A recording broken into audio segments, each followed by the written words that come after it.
तो हमने ये देखा था कि चाहे फिर रिएक्शन H2SO4 की हो, ठीक है, या HCl की, सब रिएक्शन लगभग एक जैसी हैं कि पहले एल्कीन लेंगे, alkene lone pair electron donate करेगा एच पॉजिटिव को, कार्बोकेटायन बनेगा। अगर कार्बोकेटायन में रीअरेंजमेंट पॉसिबल है तो तब तक रीअरेंजमेंट होगा जब तक मोस्ट स्टेबल ना बन जाए। एक बार जब मोस्ट स्टेबल कार्बोकेटायन बन गया तो उस पर न्यूक्लियोफाइल आकर के अटैच हो जाएगा। अगर डाइल्यूट H2SO4 लेते हैं तो फिर वाटर आके अटैक होता है। अगर HCl लेते हैं तो सेकंड स्टेप में न्यूक्लियोफाइल Cl नेगेटिव आके अटैक होता है। अब इसी में एक रिएक्शन और देखते हैं, एल्कीन का देख लिया था। अगर हम एल्काइन ले, CH triple bond CH, 3 reaction हो गई थी, फोर्थ रिएक्शन है। एल्काइन लेते हैं और इसकी रिएक्शन डाइल्यूट H2SO4 से करते हैं, ठीक है। तो डाइल्यूट H2SO4 से करेंगे अगर, तो अब क्या होगा, एक बात तो क्लियर है कि H पॉजिटिव और OH आके ऐड होता है, तो अब इसमें भी एक H, अब चूंकि सिमेट्रिकल है तो कहीं पर भी H और कहीं पर भी OH, ये ऐड हो गया। अब अगर आप इस मॉलिक्यूल को देखेंगे तो ये मॉलिक्यूल कैसा है, इनॉल है। इनॉल क्योंकि डबल बॉन्ड है और OH लगा है तो इनॉल, और जहां कहीं पर भी इनॉल बनेगा वहां टाटोमेरिज्म जरूर होगा, और अगर टाटोमेरिज्म हुआ तो ये H इधर चला जाएगा, डबल बॉन्ड यहां मूव कर जाएगा, तो CH3 CH double bond O, ये एल्डिहाइड बन जाएगा। इसका मतलब ये हुआ कि अगर हम एल्कीन की रिएक्शन H2SO4 से करते हैं तो एल्कोहल बनता है, लेकिन अगर हम एल्काइन की रिएक्शन डाइल्यूट H2SO4 से करेंगे तो यहाँ पे एल्डिहाइड बनेगा। अब ये जो रिएक्शन है, ये हम इस रिएक्शन में कैटलिस्ट यूज करते हैं HgSO4। HgSO4 कैटलिस्ट के प्रेजेंस में होती है, और जब HgSO4 कैटलिस्ट लेते हैं तब इस रिएक्शन का नाम हो जाता है कुचराव रिएक्शन। तो अब हम इस रिएक्शन का नाम क्या लिखेंगे, कुचराव रिएक्शन, अगर एल्काइन से डाइल्यूट H2SO4 को यूज करके एल्डिहाइड या कीटोन बने।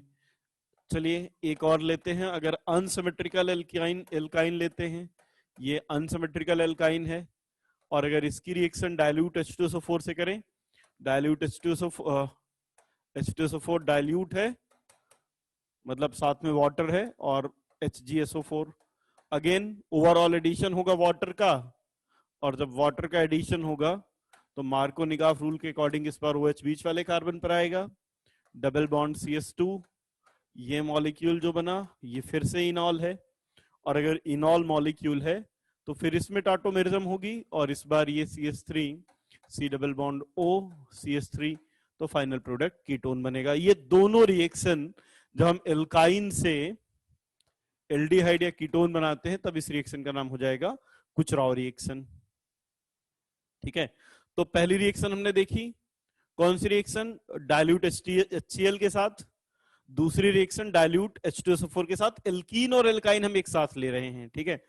अब थर्ड रिएक्शन देख रहे हैं हम, थर्ड रिएक्शन, ठीक है, रिएक्शन विद, पहले डाइल्यूट H2SO4 देखा, फिर देखते हैं रिएक्शन विद, अगर हम एल्कीन की रिएक्शन H2SO4 के साथ करें लेकिन H2SO4 कैसा हो, कंसंट्रेटेड हो, तो क्या होगा, चलिए एग्जांपल लेके समझते हैं।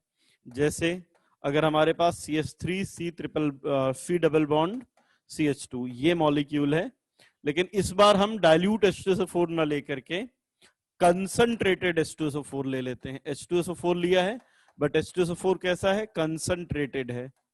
तो अब देखो क्या होगा, आप डाइल्यूट H2SO4 लो या कंसंट्रेटेड H2SO4 लो, पहले स्टेप में तो ये H पॉजिटिव और HSO4 निगेटिव ही रहेगा।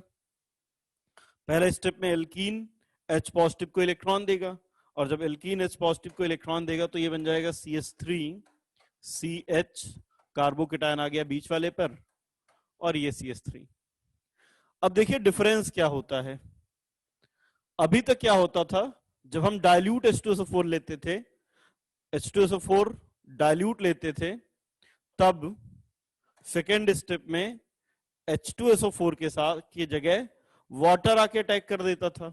क्यों ऐसा होता था, क्योंकि H2SO4 डाइल्यूट लेने पर हमारे पास वाटर कम अमाउंट में है, लेकिन जब हम H2SO4 कंसंट्रेटेड लेंगे तो यहां पे HSO4 निगेटिव सफिशिएंट अमाउंट में होगा, तो इंस्टेड ऑफ अब क्या होगा, instead of water O negative SO3H ये खुद अटैक करेगा और इस बार जो फाइनल प्रोडक्ट है वो by sulphide CH3CH OSO3H CH3 बन जाएगा। बाकी सब कुछ सेम है, बस एक बात का डिफरेंस है कि जब हम डाइल्यूट H2SO4 लेते हैं तो सेकेंड स्टेप में वाटर आता है, जब कंसंट्रेट लेंगे तो sufficient amount of SO3H present होगा और वो सेकेंड स्टेप में आके कंबाइन हो जाएगा। नेक्स्ट लिखिए, 3 रिएक्शन हो गई। Fourth reaction,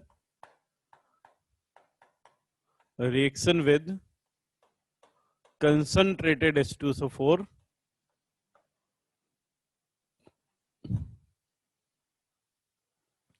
with heat. देखिए पहले हमने देखा एल्कीन की रिएक्शन किसके साथ, HCl के साथ, फिर डाइल्यूट H2SO4 के साथ, फिर कंसंट्रेटेड H2SO4 के साथ, third reaction. Now fourth reaction is reaction with concentrated H2SO4 and plus heat.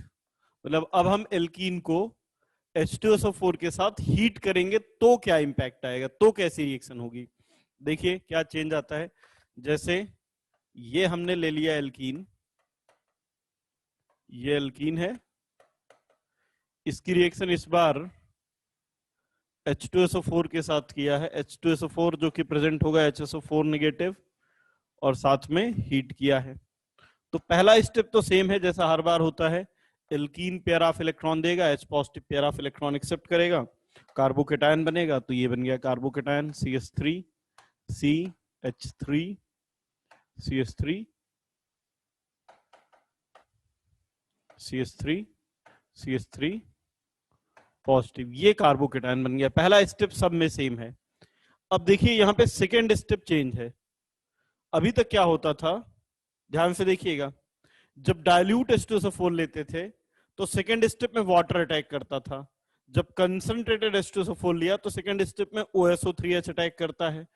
और अगर हम कंसंट्रेटेड H2SO4 के साथ हीट करते हैं तो सेकेंड स्टेप में ना वाटर अटैक करेगा ना H2SO4 अटैक करेगा, एल्कीन का ही दूसरा molecule as a nucleophile attack कर देगा, एल्कीन का ही दूसरा मॉलिक्यूल न्यूक्लियोफाइल की तरह अटैक कर देगा। इसलिए जब हम कंसंट्रेटेड H2SO4 के साथ एल्कीन को हीट करते हैं तो एल्कीन का डाइमराइजेशन हो जाता है, मतलब दो एल्कीन आपस में कंबाइन हो जाते हैं। अब क्या होगा, डाइमराइजेशन कैसे होगा, जब ये एल्कीन अपना इलेक्ट्रॉन देगा तो ये CH3 C CH3 CH3, अब जब देगा तो इस बीच वाले कार्बन पे पॉजिटिव चार्ज आएगा, इस बीच वाले पर पॉजिटिव, ये CH3 ये CH3, ये बन गया। पॉजिटिव इस पर क्यों आया, क्योंकि यहाँ पे कार्बोकेटायन कंपैरेटिवली ज्यादा स्टेबल होगा। अब इसके आगे देखिए क्या होगा, ध्यान रखिएगा जब भी लो टेम्परेचर लेते हैं तो लो टेम्परेचर पे हमेशा एडिशन होता है, और अगर हमने हाई टेम्परेचर लिया है तो हाई टेम्परेचर में एलिमिनेशन होता है। ठीक है, तो अब हाई टेम्परेचर चूंकि लेके रखा है इसलिए इस बार एलिमिनेशन होगा। कैसे, इसके कार्बोकेटायन जहां पर बना है उसके पास वाले से, तो पास वाला मतलब ये वाला या ये वाला, दोनों में से किसी एक से हाइड्रोजन निकलेगा। तो अब हाइड्रोजन अगर निकल जाए तो जितना हाइड्रोजन पहले स्टेप में कंज्यूम हुआ था उतना ही हाइड्रोजन लास्ट स्टेप में निकल जाएगा, और ये क्या बन जाएगा, CH3 C CH3 CH3। अब दो पॉसिबिलिटी है, या तो हाइड्रोजन यहां से निकले, और अगर हाइड्रोजन यहां से निकलेगा तो एल्कीन ये बनेगा। जब ये एल्कीन बना तो इसमें 3 3 6 अल्फा हाइड्रोजन है। अच्छा, दूसरी पॉसिबिलिटी क्या थी कि हाइड्रोजन यहां से निकाल देते, तब जो एल्कीन बनता उसमें 3 + 2 5 अल्फा हाइड्रोजन होते अगर इधर से या इधर से निकालते हैं। तो अगर दो पॉसिबल एल्कीन बन रहे हैं तो हम कौन सा बनाएंगे, जिसके बनने में ज्यादा स्टेबल एल्कीन बने। इसलिए हम यहाँ पे इस एल्कीन को कहेंगे कि ये मेजर प्रोडक्ट होगा। तो बेसिकली एल्कीन की रिएक्शन कंसंट्रेटेड H2SO4 से करने पर एल्कीन का डाइमराइजेशन हो जाएगा। चले आगे, चलिए फोर्थ रिएक्शन हो गई। 5 रिएक्शन है halogenation of alkene, halogenation of alkene, मतलब हेलोजनेशन मतलब हेलोजन का एडिशन। एल्कीन पे हेलोजन का एडिशन करेंगे, इस रिएक्शन को कहेंगे हम हेलोजनेशन ऑफ एल्कीन। अब ध्यान रखिएगा, जब भी हम एल्कीन का हेलोजनेशन करते हैं तो ये जो रिएक्शन है, इस रिएक्शन में कार्बोकेटायन नहीं बनता है, बल्कि नॉन क्लासिकल कार्बोकेटायन, एक नए टाइप का कार्बोकेटायन बनता है। जो ये रिएक्शन है, ये साइक्लिक ट्रांजिशन स्टेट के थ्रू होती है, इसलिए यहां पे रीअरेंजमेंट नहीं होता। एक एक करके पॉइंट लिखते हैं। लिखिए first point, reaction reaction takes place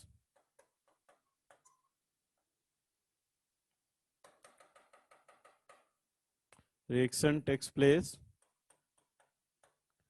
via cyclic transition state। Cyclic transition state बनेगी। यहां पे एक बात ध्यान रखना है, दूसरी बात ध्यान रखना है कि ये जो रिएक्शन है इसमें non classical कार्बो, cyclic transition state कैसे बनती है अभी अपन पढ़ेंगे तो देखेंगे। दूसरी बात, यहाँ पे नॉन क्लासिकल कार्बोकेटायन बनता है, इसलिए रीअरेंजमेंट नहीं होता।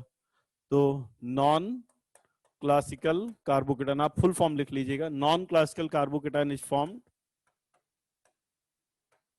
सो नो पॉसिबिलिटी ऑफ रीअरेंजमेंट। जैसे अभी कार्बोकेटायन में रीअरेंजमेंट हम देख रहे थे, इस बार देखो दो केस हो सकते हैं। एक तो मॉलिक्यूल में रीअरेंजमेंट की पॉसिबिलिटी ही ना हो तो रीअरेंजमेंट नहीं होगा, दूसरा रीअरेंजमेंट की पॉसिबिलिटी है लेकिन पहले से ज्यादा स्टेबल नहीं बन रहा है तो रीअरेंजमेंट नहीं होगा, और तीसरा अगर किसी रिएक्शन में नॉन क्लासिकल कार्बोकेटायन बने तो भी रीअरेंजमेंट नहीं होगा। अब देखिए नॉन क्लासिकल कार्बोकेटायन कैसे बनता है, एक एग्जांपल के थ्रू अपन समझते हैं। जैसे हमारे पास एल्कीन है, CH3 CH double bond CH2।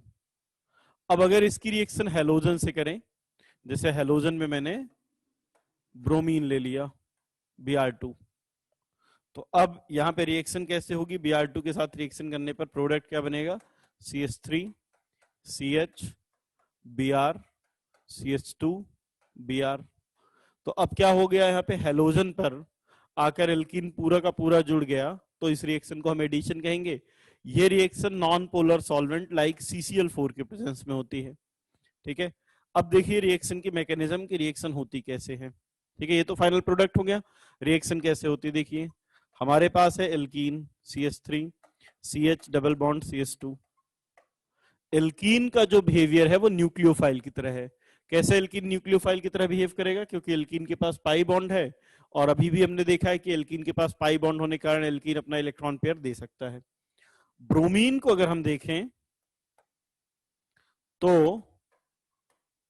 Bromine यहां पे बिहेव करेगा एज ए इलेक्ट्रोफाइल। ब्रोमीन के पास वैकेंट डी ऑर्बिटल है, वैकेंट डी ऑर्बिटल होने के कारण ये इलेक्ट्रॉन पेयर ले सकता है। तो यहां पे एल्कीन इलेक्ट्रॉन देगा, ब्रोमीन इलेक्ट्रॉन लेगा। अब ब्रोमीन इलेक्ट्रॉन लेगा तो फिर ब्रोमीन दो बॉन्ड तो बना नहीं सकता, तो इसका एक बॉन्ड टूट जाएगा, राइट। तो ये कैसा बन गया, Br पॉजिटिव बना, Br निगेटिव, और CH2 से Br पॉजिटिव आके जुड़ गया। तो ये क्या बन गया, CH3 CH CH2, Br positive वाला आके यहां जुड़ गया, और यहां से Br निगेटिव निकल गया, और इस कार्बन पर आ गया पॉजिटिव चार्ज। अब यहां पे एक नया कॉन्सेप्ट देखिएगा, ये जो मैंने अभी तक पहले नहीं बताया है इस लॉजिक को। जब भी कभी ऐसी कंडीशन होती है कि हमारे पास एक कार्बोकेटायन बने और उस कार्बोकेटायन से जो लगा हुआ एटम है, इस कार्बोकेटायन से लगा हुआ एटम है, उससे कोई एक ऐसा एटम लगा हो जिसके पास लोन पेयर हो, इसके पास अगर लोन पेयर है तो ये अपना लोन पेयर इसको दे देता है, और जब लोन पेयर इसको दे देगा तो ये बन जाएगा CH2 CH2 और X, और X ने इलेक्ट्रॉन दिया है तो पॉजिटिव। इस तरह से जो पॉजिटिव चार्ज कार्बन पर था, ठीक है ना, जो पॉजिटिव चार्ज कार्बन पर था वो पॉजिटिव चार्ज X पर आ जाएगा। तो यहां पर भी बिल्कुल वैसी कंडीशन है कि पॉजिटिव चार्ज लगे हुए कार्बन पर पॉजिटिव चार्ज से लगे हुए कार्बन पे, पॉजिटिव चार्ज से लगा हुआ कार्बन और उस कार्बन पर लोन पेयर। जब कभी भी ऐसी कंडीशन बनेगी तो ये अपना लोन पेयर इसको दे देगा और अब ये बन जाएगा एक नए कार्बोकेटायन में, जिसमें एक नए केटायन में बन जाएगा जिसमें जो कार्बन का पॉजिटिव चार्ज था वो आ गया है Br के पास, ये राइट। तो यहां पर ये जो बना है ये कैसा है, takes place by cyclic transition state, या इसको लिख लो cyclic intermediate. Cyclic transition state की जगह इसको कर लीजिए cyclic intermediate. Cyclic transition state बनी है जो कि फाइनली कन्वर्ट हो गई साइक्लिक इंटरमीडिएट में, तो यहां पे बन गया साइक्लिक इंटरमीडिएट। और इस तरह से जब कार्बन का पॉजिटिव चार्ज Br पे आ जाता है तो इसको कहते हैं नॉन क्लासिकल कार्बोकेटायन। अब क्या होता है नॉन क्लासिकल कार्बोकेटायन से, अगर कार्बन पर पॉजिटिव चार्ज रहता तो रीअरेंजमेंट हो सकता था, लेकिन अगर कार्बन का पॉजिटिव चार्ज Br पे आ गया तो अब इसमें रीअरेंजमेंट नहीं होगा। बस इतनी सी बात है कि अगर हम Br2 लेंगे तो फिर रीअरेंजमेंट नहीं होगा। अब अगले स्टेप में जो Br निगेटिव निकला था कार्बोकेटायन बनने के बाद क्या होता था, जो निगेटिव आयन था वो अटैक करता था, यहाँ पे निगेटिव आयन की तरह कौन अटैक करेगा, Br निगेटिव। बट प्रॉब्लम ये है कि Br इधर से आया है, तो इधर से आया तो रिंग बन गई, तो अब अगला जो Br आएगा नेगेटिव वो अपोजिट डायरेक्शन से आएगा। तो अपोजिट डायरेक्शन से आएगा, जब ये इधर आएगा तो ये वाला बॉन्ड यहाँ पे शिफ्ट हो जाएगा और ये बन जाएगा CH3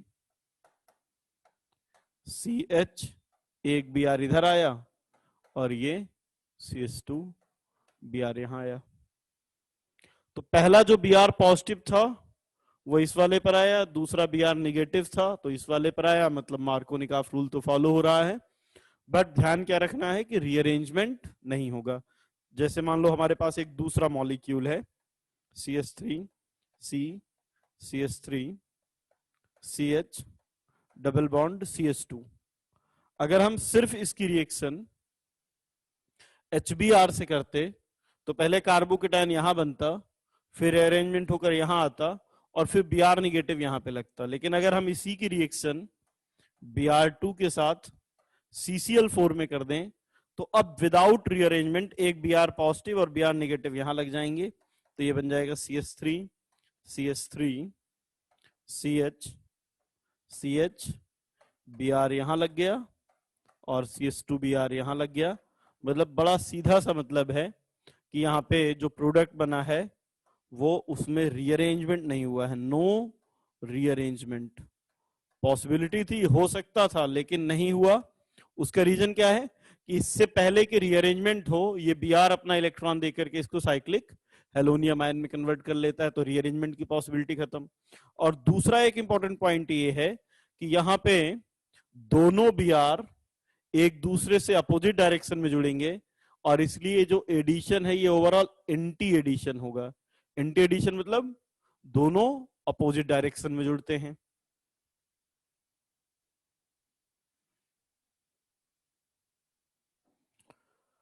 चलिए सबने नोट कर लिया।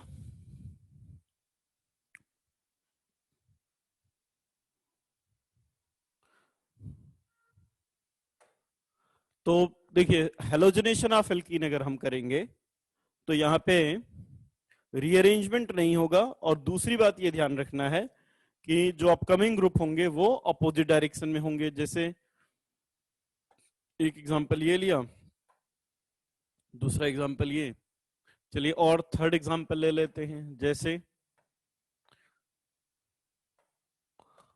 अगर हम यहाँ पे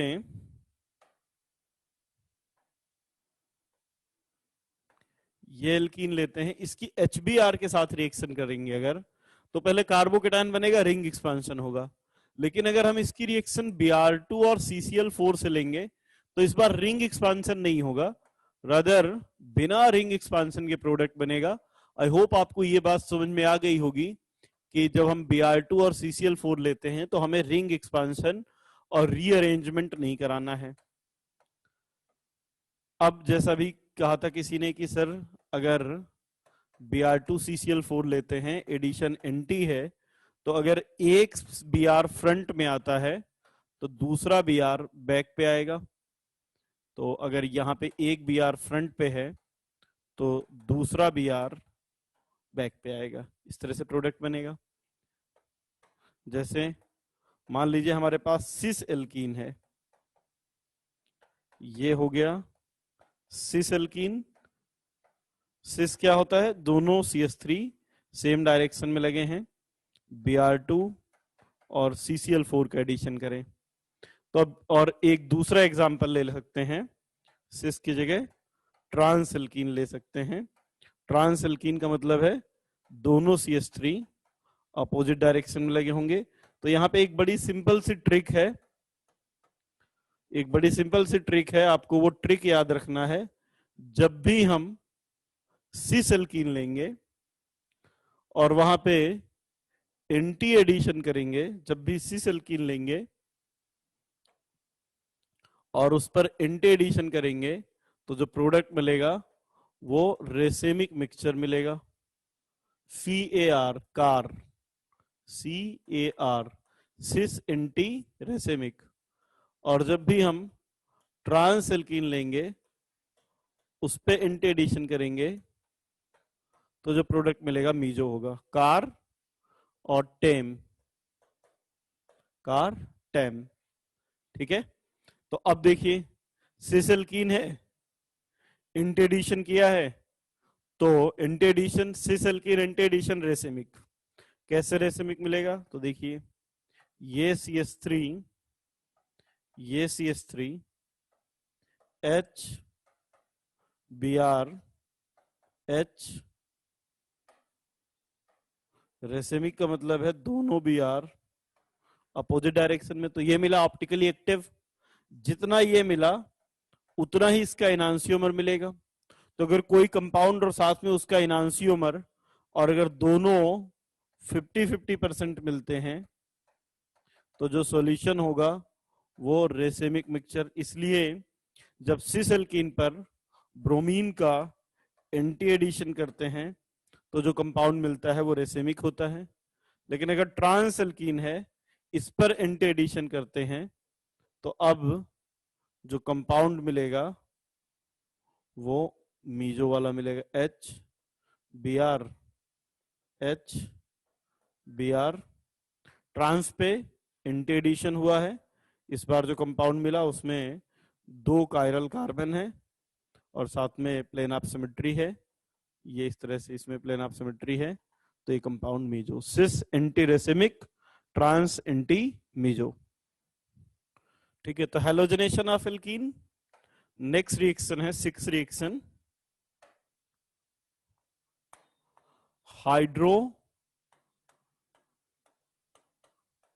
हाइड्रोहेलोजनेशन ऑफ एल्कीन। हाइड्रोहेलोजनेशन का मतलब कि अब हाइड्रोजन, हाइड्रोहेलोजनेशन, हाइड्रो मतलब वाटर और हेलोजन, तो इस बार हम एल्कीन के साथ वाटर भी लेंगे। जैसे CH3 CH double bond CH2 है। पिछली बार मैंने ब्रोमीन लिया था और साथ में CCl4 लिया था, इस बार ब्रोमीन के साथ वाटर ले लेंगे। तो बस देखिए चेंज क्या होगा। पहला स्टेप सेम है कि एल्कीन ने Br को इलेक्ट्रॉन दिया, पहला स्टेप बिल्कुल सेम है। कैसे? ये अगर ब्रोमीन है तो जैसा पिछली बार हो रहा था कि ये इस तरह से इलेक्ट्रॉन देगा, ये Br निगेटिव निकल जाएगा, तो ये बन जाएगा CH3 CH CH2, ये Br और ये पॉजिटिव। अब हमें पता है कि जैसे ही ये ऐसा बनेगा, यहां से Br निगेटिव निकल गया होगा, ये माइनस Br निगेटिव निकल गया, तो जैसे ही ये बनेगा इस ब्रोमीन का लोन पे इलेक्ट्रॉन इसको दे देगा। तो मैं इसको थोड़ा सा कम स्टेप करते हुए इस बार क्या करता हूं, मैं डायरेक्ट ये बना देता हूं कि जैसे इलेक्ट्रॉन दिया, जैसे इलेक्ट्रॉन दिया CH2, Br ने Br पॉजिटिव को इलेक्ट्रॉन देकर के साइक्लिक हेलोनियम आयन बना दिया। अब यहां से Br निगेटिव निकल गया था। अब सेकेंड स्टेप में चूंकि इस बार रिएक्शन में वाटर भी लिया है तो दोनों कंप्लीट करेंगे, Br निगेटिव भी और H2O भी। और जो सॉल्वेंट है वो हमेशा ज्यादा अमाउंट में रहेगा। भाई Br2 तो रिएक्टेंट है और वाटर तो इस रिएक्शन का सॉल्वेंट है, एक्वस मीडियम में रिएक्शन हो रही होगी, तो सॉल्वेंट तो बहुत ज्यादा अमाउंट में रहेगा। तो पॉसिबिलिटी Br निगेटिव के अटैक करने की भी है और पॉसिबिलिटी H2O की भी अटैक करने की है। और इसलिए अब इस केस में ये दोनों प्रोडक्ट बनेंगे, CH3 CH OH CH2 Br ये भी बनेगा। और अगर बॉट ये अटैक करता तो CH3 CH यहाँ पे Br और प्लस CH2 Br, ये भी दोनों बन जाते हैं यहाँ पे, ठीक है। बट अगर क्वेश्चन हो कि ज्यादा क्या बनेगा सर, तो ज्यादा चूंकि सॉल्वेंट ज्यादा है इसलिए मेजर प्रोडक्ट ये वाला बनेगा। इसलिए इस रिएक्शन को हम हाइड्रोहेलोजनेशन कहेंगे। जैसे इस रिएक्शन में भी नॉन क्लासिकल कार्बोकेटायन बना है, यहां पर भी रीअरेंजमेंट नहीं होगा। अब देखिए जैसे मान लो हमारे पास ये मॉलिक्यूल है, इसकी रिएक्शन ब्रोमीन वाटर से करते हैं, तो पहले तो कार्बोकेटायन बना, पहले तो क्या हुआ होगा, ये इस तरह से, ये साइक्लिक हेलोनियम आयन बना, ये ऐसा। अब सेकेंड स्टेप में वाटर अटैक करेगा और अगर ये फ्रंट में है, ध्यान से देखिएगा, वाटर किस पर अटैक करेगा, तो कार्बोकेटायन जहां पे ओरिजिनली बना होगा वाटर वहां अटैक करेगा। अब आप बताइए कार्बोकेटायन इस पर बना होगा नीचे वाले पर या ऊपर वाले पर, तो कार्बोकेटायन वहां बना होगा जहां कंपैरेटिवली ज्यादा स्टेबल है, ज्यादा स्टेबल ऊपर वाले पर है, इसलिए एक्चुअली ओरिजिनली पॉजिटिव चार्ज इस पर बना था, इसलिए वाटर का अटैक यहां होगा। अब Br अगर फ्रंट से लगा है तो वाटर कहां से आएगा, बैक से, तो जो प्रोडक्ट बनेगा वो कैसा हो जाएगा, वाटर यहां से अटैक करे तो जो प्रोडक्ट बनेगा वो ऐसा, ये Br यहां पे फ्रंट पे, OH बैक पे, और यहां पे ये फ्रंट पे CH3, मतलब ओवरऑल एडिशन जो हुआ है वो मार्कोनिकॉफ रूल के अकॉर्डिंग ही हुआ है। ये CH3 ये बन गया। और एग्जांपल ले लेते हैं एक आध, जैसे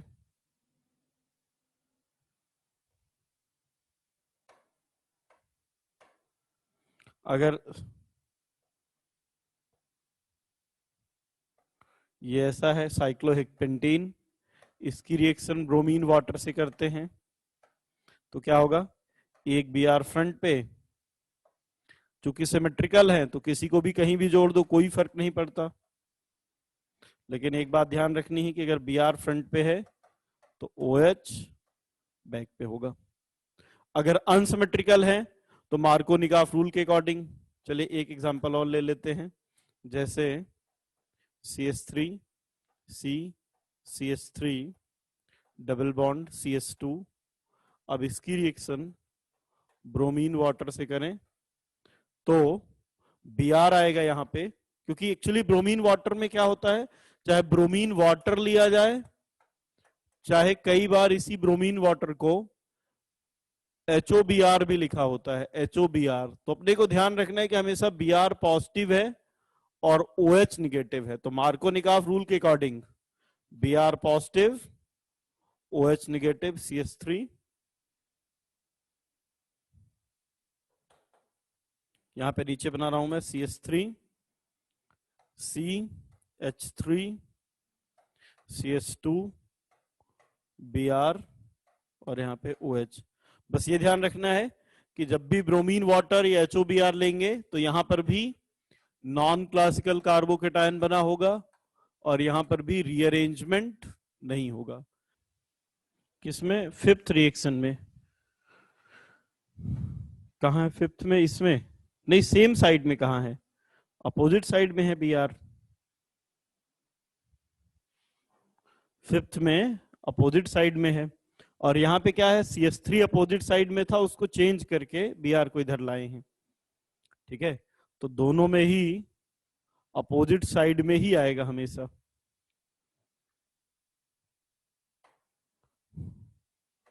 चलिए, हाइड्रोहेलोजनेशन, नेक्स्ट रिएक्शन देखते हैं, सेवेंथ रिएक्शन। अच्छा, इसमें एक एग्जांपल और ले लेते हैं। हाइड्रोहेलोजनेशन में अगर एल्काइन हो, ठीक है ना, कितने एग्जांपल हो गए थे? 3। फोर्थ एग्जांपल,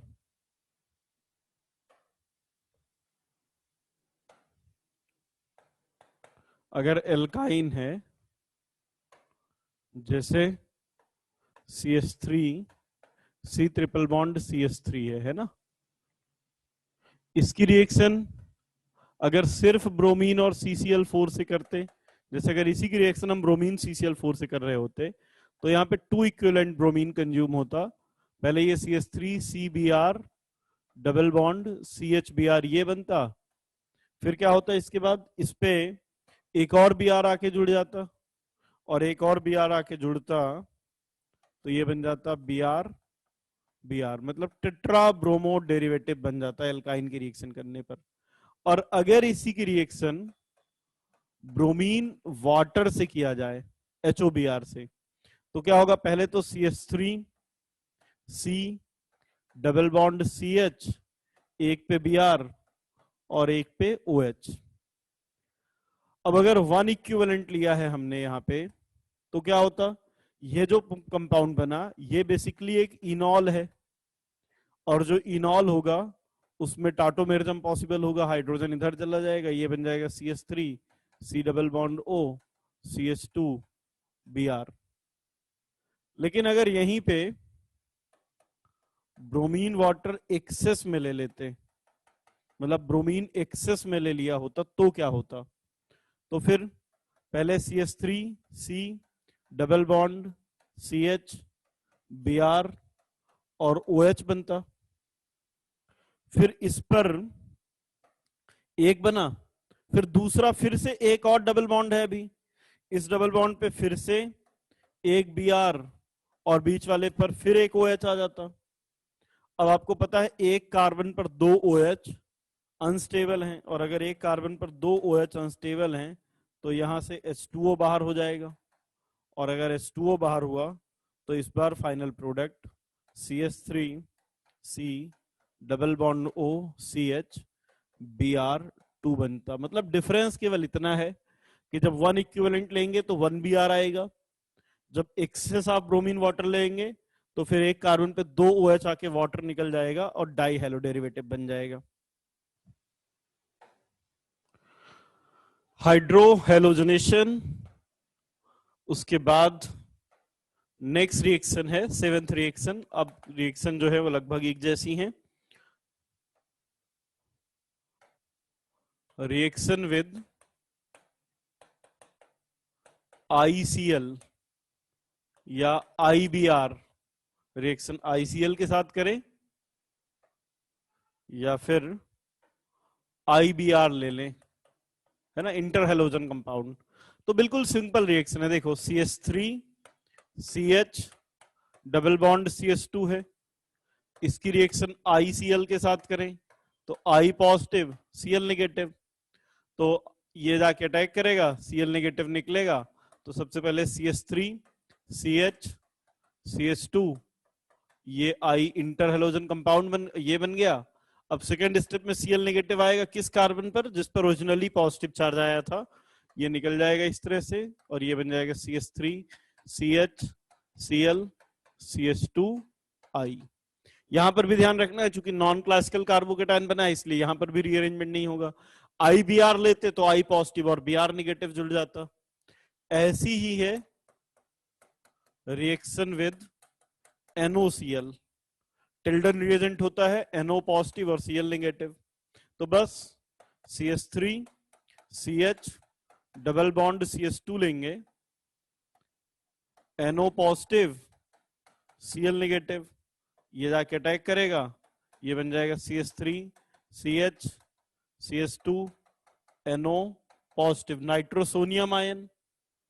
अब यहाँ पे सेकेंड स्टेप में Cl नेगेटिव आके अटैक करेगा, ये इलेक्ट्रॉन इधर शिफ्ट होगा, CH3 CH NO CH2 और Cl, ये ऐसा चाहो तो बना दो दोनों अपोजिट डायरेक्शन में। ये जैसे यहाँ पे अपन अगर ऐसा ले लें कि ये साइक्लोहेक्सीन है, NOCl से रिएक्शन कराएं, तो अगर एक NO फ्रंट में आएगा, एक NO फ्रंट में आएगा, तो दूसरा जो Cl है वो बैक पे आएगा। अनसिमेट्रिकल है तो, सिमेट्रिकल है तो, अनसिमेट्रिकल होता तो Cl नेगेटिव, जैसे मान लो एक ऐसा एग्जांपल होता ये, तो अब क्या करते, NO पॉजिटिव है और Cl नेगेटिव है, तो मार्कोनिकॉफ रूल के अकॉर्डिंग बनाते हैं। और मार्कोनिकॉफ रूल क्या कहता है कि नेगेटिव पार्ट किधर आएगा, जिस पे लेस हाइड्रोजन है।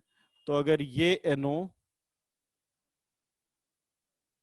फ्रंट में आया है, पॉजिटिव इस वाले पर आएगा और Cl नेगेटिव इस पे आएगा, और यहाँ पे साथ में ये CH3 लगा है तो CH3 ऐसा। इंपॉर्टेंट रिएक्शन है OM-DM reaction, OM-DM, oxy mercuration demercuration, oxymercuration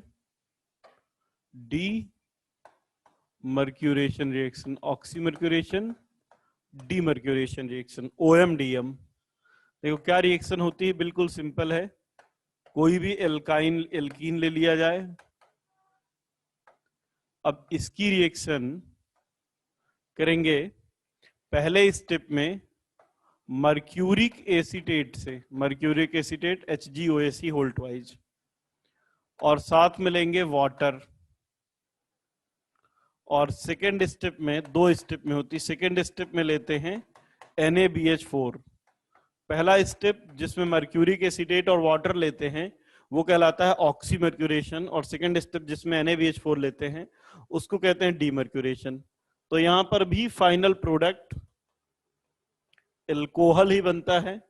अब यहां पे एक बात का ध्यान रखना है, जैसे एसिडिक वाटर लेने पर भी एल्कोहल बनता है, डाइल्यूट H2SO4 ले लें तो भी एल्कोहल बनेगा। OM-DM रिएक्शन में भी फाइनली क्या होना है, फाइनली तो ये भी हाइड्रेशन ऑफ एल्कीन ही है। यहां पर भी एल्कीन में ओवरऑल अगर आप देखेंगे तो एल्कीन में ओवरऑल वाटर ऐड हुआ है, बट डिफरेंस क्या है, पहली चीज तो यहां पर मार्कोनिकॉफ रूल फॉलो होता है, और जो इंपॉर्टेंट है वो ये है, मार्कोनिकॉफ रूल तो फॉलो होगा लेकिन रीअरेंजमेंट इस बार नहीं होता है। ये डिफरेंस है एसिडिक वाटर से, ये डिफरेंस है कि मार्कोनिकॉफ रूल तो फॉलो होगा लेकिन रीअरेंजमेंट नहीं होगा। जैसे मैं एक एग्जांपल लेके बताता हूं आपको, अगर हमारे पास ये एल्कीन है और इसकी रिएक्शन हम दो बार करें, एक बार एसिडिक वाटर से करें और एक बार मर्क्यूरिक एसीटेट के साथ, मर्क्यूरिक एसीटेट वाटर और सेकेंड स्टेप में NaBH4, तो देखिए डिफरेंस क्या है। डिफरेंस ये है कि यहां पे पहले पॉजिटिव चार्ज आएगा, कार्बोकेटायन बनेगा, फिर उसमें रीअरेंजमेंट होगा, पॉजिटिव चार्ज यहां आएगा, तो जो फाइनल प्रोडक्ट बनेगा वो ये वाला होगा। लेकिन अगर हम OM-DM रिएक्शन ले लें, ऑक्सीमर्क्यूरेशन डीमर्क्यूरेशन, तो फिर बनेगा एल्कोहल ही, बस डिफरेंस ये है कि विदाउट रीअरेंजमेंट वाला बनेगा, लेकिन बनेगा मार्कोनिकॉफ रूल को फॉलो करते हुए। ठीक है, तो फिर अगला क्वेश्चन होता है कि सर इसमें ऐसा क्या हो जाता है कि मार्कोनिकॉफ रूल तो फॉलो होता है लेकिन रीअरेंजमेंट नहीं होता है। तो यहां पर भी रीअरेंजमेंट इसलिए नहीं हो पाता है क्योंकि यहां पर भी मार्कोनिकॉफ रूल तो फॉलो होता है, रीअरेंजमेंट ना होने का रीजन ये है कि यहां पर भी नॉन क्लासिकल कार्बोकेटायन बनता है, नॉन क्लासिकल कार्बोकेटायन, और जहां कहीं पर भी नॉन क्लासिकल कार्बोकेटायन बनेगा वहां रीअरेंजमेंट की पॉसिबिलिटी खत्म हो जाएगी। ठीक है, तो देखिए कैसे बनता है ये, सीखेंगे अपन, लेकिन पहले आप इसको नोट कर लीजिए।